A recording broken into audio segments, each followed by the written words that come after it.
Olá, meu nome é Roberta e sejam muito bem-vindos para mais um episódio do podcast Conversa Agro, podcast produzido pelo VFA Advocacia.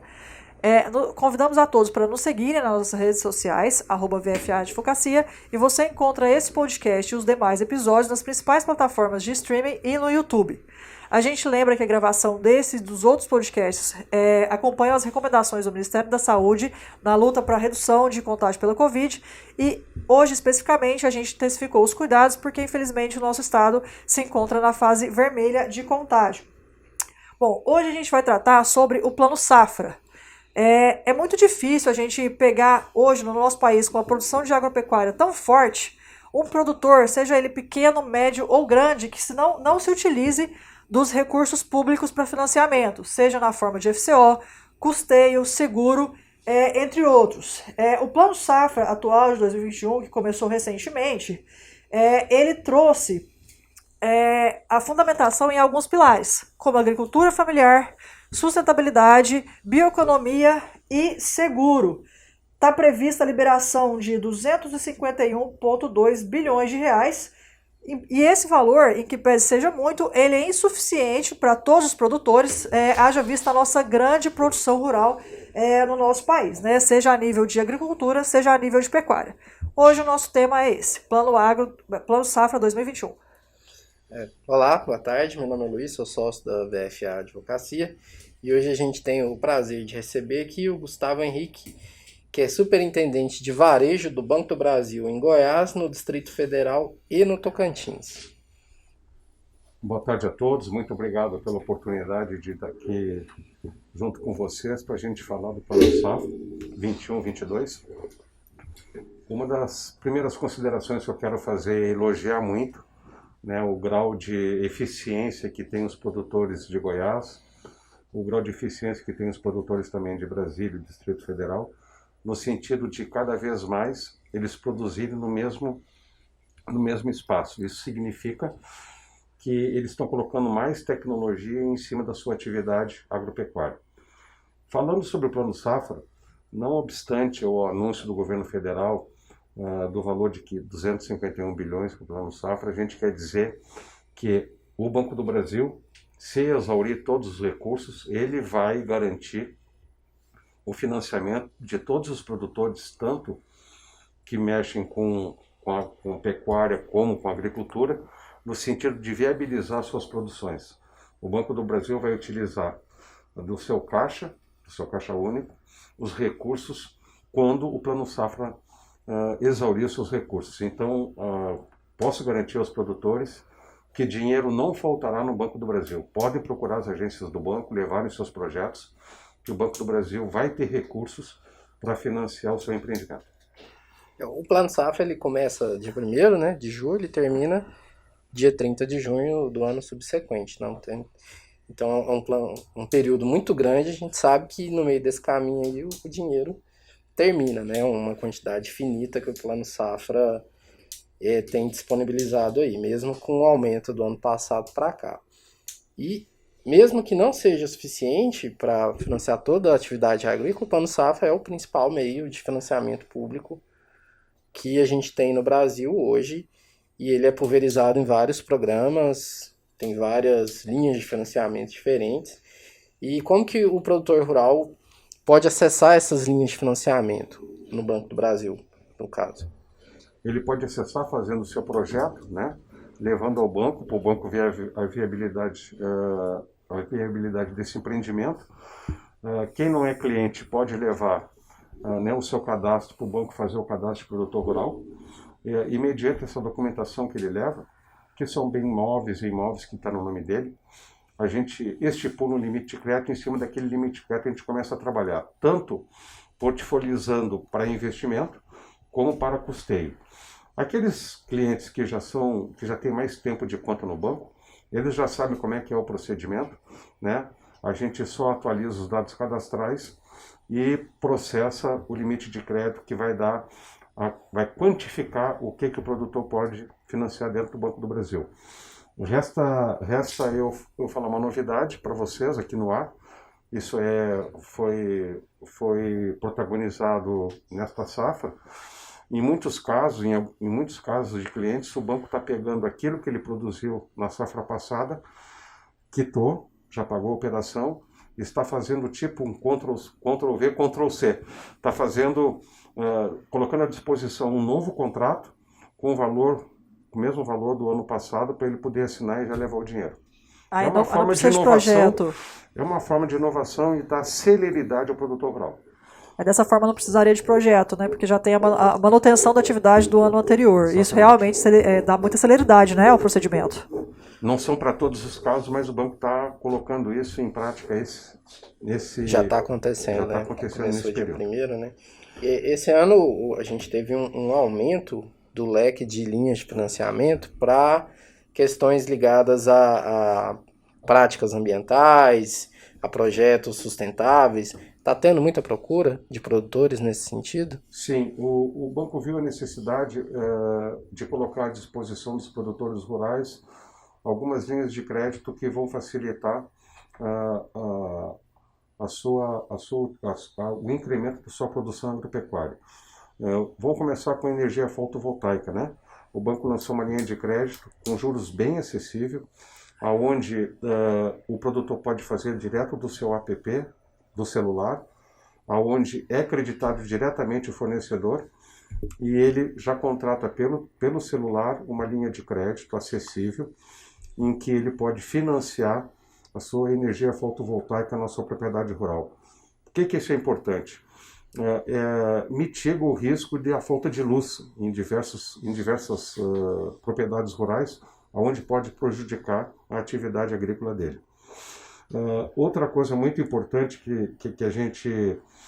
Mas o produtor já está muito empenhado nisso, cuidar do solo, né? E nós temos dinheiro para fazer correção do solo, nós temos dinheiro, todo tipo de recurso que você imagina para fazer uma agricultura sustentável. São dinheiros do BNDES, com juros acessíveis, basta ele fazer um projeto e levar ao banco para a gente ver da viabilidade e aprovar esse projeto. Tá? Então, tudo aquilo que o produtor rural precisar para a sua atividade, para produzir, ou para fazer correções necessárias no solo, ou para melhorar a sua produtividade, qualquer tipo de linha a gente tem disponível no Banco do Brasil. Dentro disso que o senhor falou, assim, pegando esse aspecto ambiental, é muito importante ressaltar que a gente já sempre fala aqui, mas né, com o representante do Banco do Brasil, é muito mais importante a gente deixar bem claro. Para qualquer tipo de financiamento, as obrigações ambientais elas devem estar regularizadas e são a condição básica de financiamento e hoje, inclusive, de comercialização, né? Seja a nível nacional ou para exportação.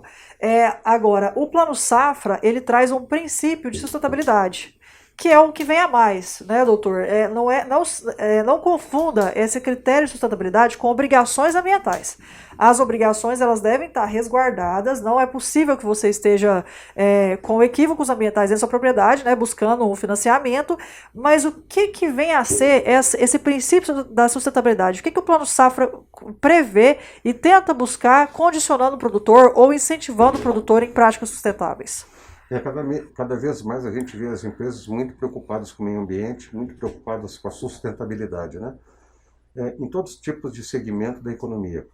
E a agropecuária não está fora desse contexto. A agropecuária ela precisa, né, reduzir a emissão de efeito estufa de gás carbônico, ela precisa ser autossustentável e muitos compradores já estão olhando e colocando como uma condição sine qua non para comprar a produção pecuária dele ou produção agrícola, né?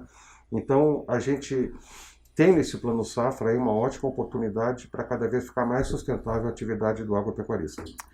Bom, dentre esses princípios, né, do Plano Safra que a gente falou aqui, já expliquei no início, o senhor já falou um pouco também, tem uma palavrinha que é seguro. A gente não vê o seguro tão enfático nos financiamentos quanto é o FCO e o custeio, né?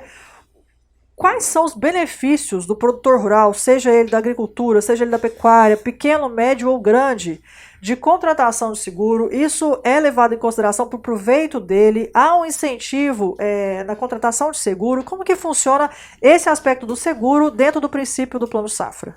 A gente está trabalhando fortemente nesse aspecto no seguinte sentido, de mitigar o risco do produtor, né?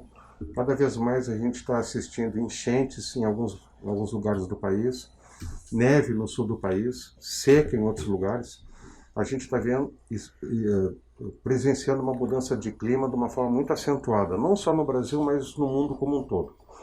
E o produtor rural, ele, necessariamente, ele fabrica em céu aberto, né? A fábrica dele não tem telhado, a fábrica dele, a temperatura é o sol, é o tempo, Então o que a gente protagoniza, né? O que a gente oferece ao produtor rural? Uma maneira de ele proteger a sua produção, caso haja alguma sinistralidade que ele não tem como prever, né? Pode ter uma anomalia climática imprevisível que pode frustrar a lavoura dele ou a pecuária dele. Então, por isso o banco cada vez mais está incentivando, veja bem a palavra, né? Incentivar, oferecer ao produtor rural uma maneira de ele mitigar o seu risco da produção, para caso tenha uma intempérie, ele não ter um prejuízo que possa abalar ele economicamente. Nós também temos o seguro faturamento pecuário, onde o produtor de carne ele pode estabelecer lá um valor de venda futura e o banco faz um seguro para ele.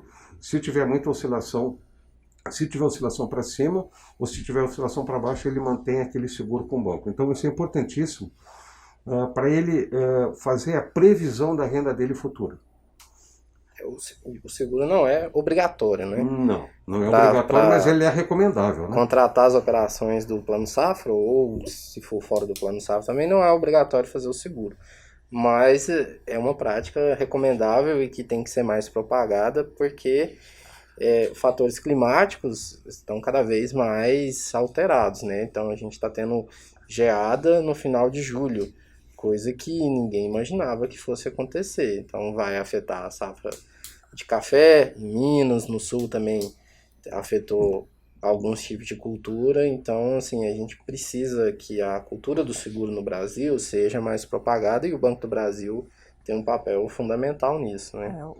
O seguro vem para proteger até o desconhecido, né? Se a gente pegar os últimos 2-3 meses no Brasil, a gente teve problema com a safrinha em relação à falta de água, a gente está tendo essa questão de geada, então o seguro não é nem só para os problemas que a gente já conhece que pode acontecer, mas principalmente pelo desconhecido, né? Imprevisibilidade, né? Imprevisibilidade, exatamente. Agora sim, junto com o financiamento, que é quando você recebe o recurso, vem a contraprestação da garantia, né, Luiz?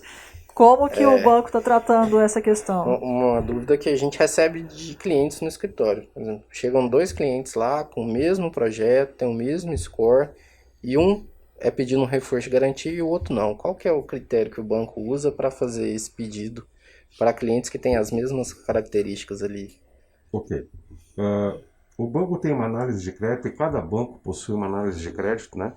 Então nós temos uma análise de crédito, a concorrência tem outra, e cada um estabelece os riscos que quer assumir naquele segmento, naquela atividade e naquele momento. Essa análise de crédito tem diversos componentes, né, que são observados pelo Banco do Brasil para a gente estabelecer o chamado limite de crédito, que é o valor que o cliente pode operar. Bom, aquele cliente que já tem um histórico com o banco, aquele cliente que já tomou diversos empréstimos e pagou em dia, né, não teve nenhum tipo de atraso, que cuida das suas obrigações junto ao sistema financeiro, não só no Banco do Brasil, mas também na concorrência, ele já sai com uma pontuação mais elevada. Eu não estou dizendo que você não possa atrasar uma operação, que você não possa ficar devedor ou pagar depois da data. Não é isso que eu quero dizer. Eu quero dizer que essa diferenciação já é computada no limite de crédito do cliente. Por isso que a gente sempre diz aos nossos clientes que ele cuide muito bem do vencimento das suas operações, porque a adimplência, o não atraso, faz com que o banco eleve o limite de crédito para ele. Quanto às garantias, as garantias elas estão vinculadas ao risco de cada cliente. Quando a gente imposta os dados do cliente no sistema, o sistema vai nos trazer que tipo de risco ele é. E esse risco vai de A até H. Então, essa classificação de risco é em função desse crédito score que o banco atribui, que os bancos atribuem a cada cliente. Então, pega toda a vida do cliente, todo o histórico dele junto ao sistema financeiro, toda a pontualidade que ele tem nas suas operações, e cada vez que vai passando o tempo, o banco vai aumentando o limite de crédito em função de uma boa leitura que aquele cliente sempre teve de relacionamento na pontualidade dos clientes ao banco. É como se fosse, comparando assim de uma forma um pouco mais grosseira, mas não está muito longe disso, que você mora no seu apartamento lá e compra já 1 ano, 2 anos, 30 anos na mesma padaria. Você acha que aquela pessoa, dono daquela propriedade da padaria que lhe fornece pão, com o passar do tempo ela não vai aumentando o seu crédito ou já lhe conhecendo? Então, esse conhecimento do banco que ele forma com o cliente durante o passar do tempo é importantíssimo, é fundamental para o estabelecimento do limite de crédito, que é aquilo que o banco vai poder oferecer de crédito a esse cliente. Outra coisa importante que cabe me salientar é a construção do cadastro do cliente. O que é a construção do cadastro? Muitos clientes pensam que ao levar o DUT do seu veículo, ao levar o comprovante da sua terra, ao levar os bens que ele tem em seu nome, o banco vai alienar ou vai hipotecar. Não é nada disso. Nós precisamos, o crédito dos bancos começa com um cadastro bem feito. O que é um cadastro bem feito? O cliente levar tudo aquilo que tem no nome dele, para a gente registrar no seu nome, para a partir dali estabelecer um limite e começar a operar com ele. Com o passar do tempo, a pontualidade nas operações vai fazendo com que o crédito score aumente e que ele receba cada vez mais assistência creditícia do banco. Então eu posso dizer que o limite de crédito estendido ao cliente depende muito mais dele do que do Banco do Brasil. E isso é estendido a todas as operações que o Plano Safra está colocando agora, que a gente tem plano para comprar estrutura de armazém, para financiar a compra de maquinário, investir em tecnologia, aí a avaliação é feita da mesma forma para todas essas linhas. Exatamente. Quando a gente estipula um limite de crédito, a gente portfoliza, destina um pedaço desse limite para custeio e outro pedaço para investimento. Então, custeio é para ele financiar a lavoura dele e investimento é para a construção de silos e armazéns. E dentro dessa análise do produtor que visa o financiamento, o senhor falou muito da relação pessoal que o banco acaba tendo com a pessoa, né? Seja ela cliente, o que facilita, e quando não é cliente, faz essa visualização de scores também na concorrência. Mas em uma análise da própria produção, é levado em consideração o tipo de produção, a tecnologia que já existe, a qualidade, para fins de garantia? Sim, sim. É levado em consideração a produtividade, né, que essa pessoa possui, o tempo que ele está na atividade, né, a tecnologia empregada, tudo isso faz parte a renda, tudo isso faz parte de um rol de informações que o banco, a partir disso, estipula um limite de crédito. Tá certo. Bom, a gente tem um tempo aqui, mas é sempre um prazer a gente receber pessoas com expertise que ajudam a fomentação do agronegócio, né? E o senhor dando aqui, além das informações sobre o plano Safra, trazendo a informação de que, caso acabem os recursos, a fomentação do agronegócio não se encerra no Banco do Brasil, que vai pegar dinheiro do próprio Caixa para continuar com os financiamentos até o início de um novo plano, né? A gente agradece bastante a participação do senhor e também a instituição do Banco do Brasil, que liberou o senhor para participar. Novamente aqui a gente pede para que nos sigam nas redes sociais e busquem os episódios nas principais plataformas de streaming e do YouTube. E passo aqui para o Luiz novamente agradecendo a presença do senhor e agradecendo o conhecimento que a gente trouxe sobre esse importante instrumento do produtor rural, que é muito difícil viver nesse agronegócio tão forte que a gente tem hoje aqui em Goiás especificamente, sem a fomentação de recursos públicos.